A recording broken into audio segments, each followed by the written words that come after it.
Well, I'm at the 2024 ATA show here in St. Louis, and I've got Brian Jones with me from the B3 booth. And we were talking about release aids, but I want to talk about why it's so important to create a surprise release. You know, and as hunters, so often we think that, you know, it really doesn't matter. You know, I got to time the shot, I'm going to punch it when the deer goes into my shooting lane, boom. But why is the surprise release such an important part of archery? Well, I think the biggest reason is the majority of the archers can't really shoot a command shot and be consistent with it. Not that it can't be done, because it can be, but the ability to do that is a lot about personality makeup, and you know, you can break all that down and get complicated, but let's just face it, most guys, to be a good archer, need to shoot a surprise release. And why is it? Well, it helps you aim the bow throughout the shot. And if you're not aiming through the shot, you're not going to be a good shot. So whether it's shooting a thumb button. So when you're saying aiming, you're like floating the pin the whole way until it goes off. Right, and not saying, hey, my pin is there, right, shoot it right now. That's what you're trying to, you're trying to create the conscious mind to aim the bow instead of the conscious mind of shooting the bow. So if you aim the bow and you're squeezing or you're rotating or you're push pulling, whatever you're doing to activate the hinge, the button, or the wrist strap, you're doing that in a process that will eventually lead to the bow firing while you're consciously aiming the bow. And if you're doing that, you're going to be, most guys will shoot that style shot better. What's interesting on that I find is your body has some kind of a natural centering mechanism. Sure. It's really, really weird because let's say maybe you're watching your pin and it's floating around. And then the shot goes off and it's in the middle. Like, how the heck did that happen? You know, I mean, it's like, it's almost like uncanny. It is. And like weird. It is, and I think the reason for that is if you're aiming the bow itself will tend to go back to center. I was trying to find it. Instead of, oh, I'm there, and then when it does move, it moves out. And then you shoot the shot on the way out. And that's why a lot of guys that are really good, clean, surprise release shooters, their pin float might be fairly big, but they almost always are Englishing the arrow back to the middle because they're aiming back to the middle. Well, I've heard guys say they make a circle, some guys make a figure eight. They try to actually make a certain movement of the bow. I just try to keep it as close as I can to the spot. I mean, what do you do when you're aiming? Well, you know, you have guys, there's two schools of thought there. Are you looking at the spot or are you looking at the pin? I'm looking at the spot. Me, I bounce back and forth, and that's probably not the best method, but it's kind of what I do. I'll look at my pin, and by doing all that, at some point my shot will break.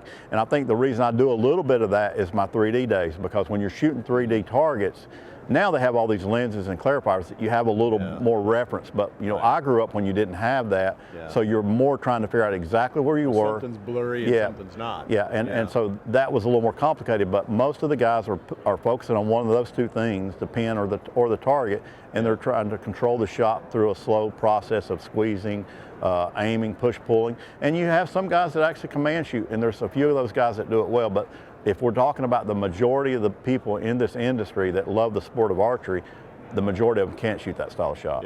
And I think the reason I like to focus on the spot is when I focus on the pin, I get too much feedback.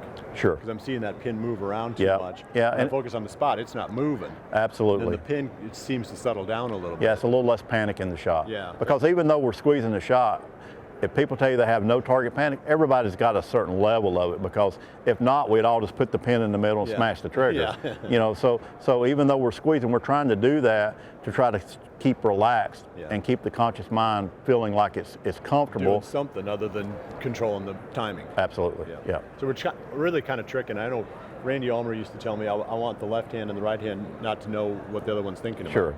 One's doing this and the other one's doing something else. They don't communicate. You know, Randy was one of the early pioneers in shooting what we call the true shot, or the appropriate way to shoot a bow, and he changed releases a lot. And the reason he did that was to keep his shot clean, so he could focus on what he felt like he needed to do to hit in the middle. So, you know, there's lots of ways of doing it, but the majority of the guys, to do it properly and to shoot to the best of their ability, a good surprise release, because it's like driving down the road. You don't look at the yellow line and the white line. You're just looking where you're going, and you'll get there. And I think the same thing comes when you're shooting your bow. If you're focusing on what you're trying to do and where you're trying to hit, and you let the shot take care of itself, your groups will always tend to be a little better. It's pretty cool. Until you've tried it, you'd never believe it was possible. And a lot of guys that have never even experienced shooting that style of shot, a surprise release, that they will all of a sudden become, they love the sport. Right. Because it can make you hate the sport if you're struggling with your shot. Plus, it's a really cool feeling when it goes off and you get this perfect execution. Absolutely. If you want to learn how to do it,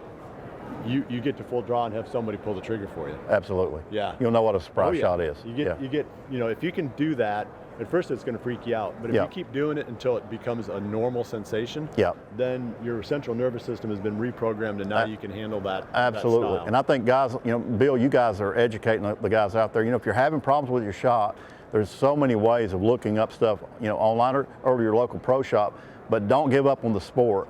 Yeah. There's people out there that can help you get your shot right. Yeah, because there's nothing worse than target panic. Nope. I agree. It just takes all the fun out of it. 100%. And even shooting that game, if you can find a way to slow the process down by that extra second, you end up shooting better, because that takes that moment of like, I got to shoot. That adrenaline rush. I agree. Like where you're rushing the shot and you say, okay, I got to squeeze the trigger. You're like, well, that slows the whole process down until you pick a spot and you go through. But if you're used to pounding it, you're going to pound it when you're hunting, and you're going to make some bad shots. Yeah, at the moment of truth, whether you're winning a tournament indoors 3D, or if you're a hunter and that buck of the biggest buck that you're looking for, whether it's a 150 or a 200 or a nice 8-pointer in Florida, if that's the buck you're after and that's the buck that you're chasing, that's what you want. When he steps out there, you got enough pressure on you already without having to worry about, man, can I make the shot? There's no better feeling than being in your stand thinking, if I see that deer, I think I can make the shot. As long as I can slow the process down. Absolutely. Not rush it. And the best way I've found to slow the process down is to squeeze the trigger. 100%. I don't disagree. Well, that's been really good, Brian. I appreciate all your time. If you have any other things you're interested in or want to see more about these products, check it out at b3archery.com, right? Yes, sir. Okay. Thanks. Thanks for joining us on The Setup.